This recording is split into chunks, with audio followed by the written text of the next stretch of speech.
Dave, you came across interesting research about net zero solar. What's the reason why scientists are saying we won't hit it for 2050? What's the big idea? There's two reasons. The main one is space. We don't have enough. And the second part is technology. We're not there yet. Why don't we have enough space? Why don't we have enough space? Because the sheer amount of solar panels that it would require for us to generate enough electricity to reach net zero using solar is massive. And I don't think people quite understand the ramifications of that.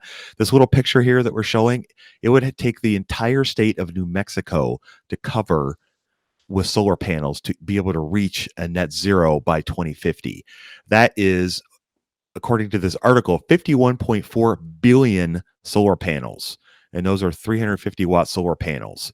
So let's talk about a real life example here for just a second.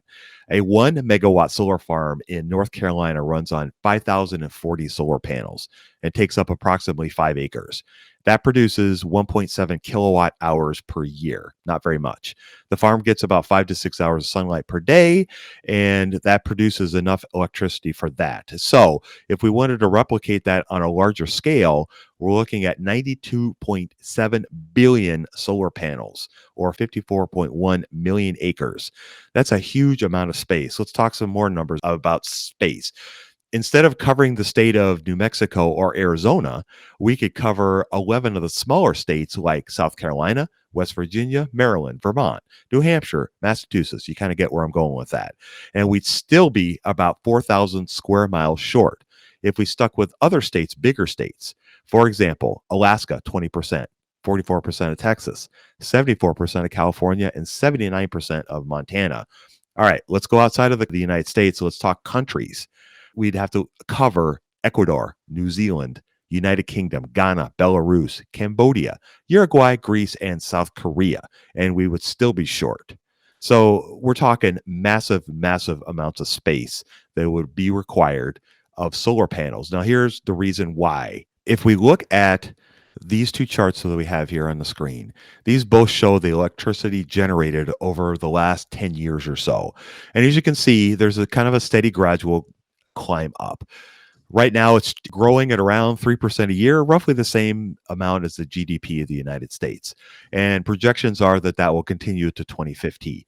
So, to replace that, now consider these charts are all the ways that we generate electricity worldwide: coal, nuclear, wind, everything, the whole gamut.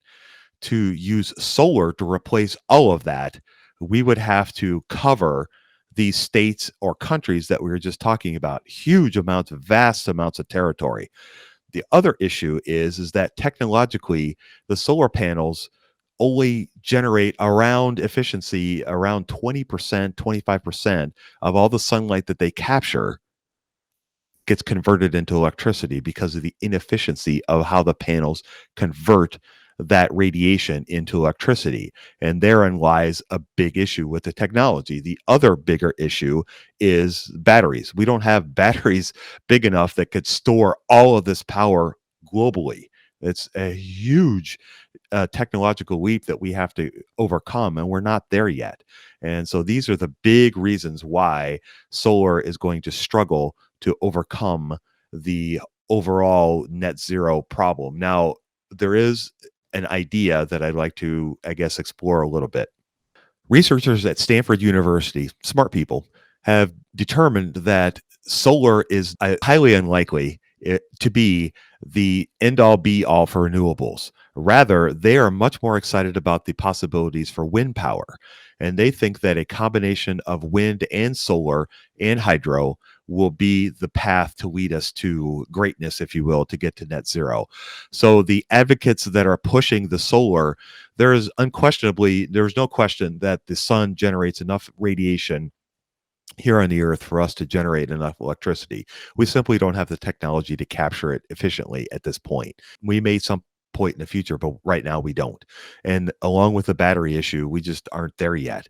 And so once we get to the point where a combination of these different renewables will help us get there, but these scientists At Stanford, we're saying that we will not hit net zero by 2050, simply for the fact that we just don't have the technology in place yet to capture all the electricity from renewable power and transport, safely and allow consumers to use it efficiently. I guess the last part, interesting statistics and interesting study you came across. So appreciate you sharing that with us. That said, you're not completely bearish on renewable energy. You have a company you've examined that does have a lot of the wind and the hydro kind of capabilities today and into the future. Is that correct?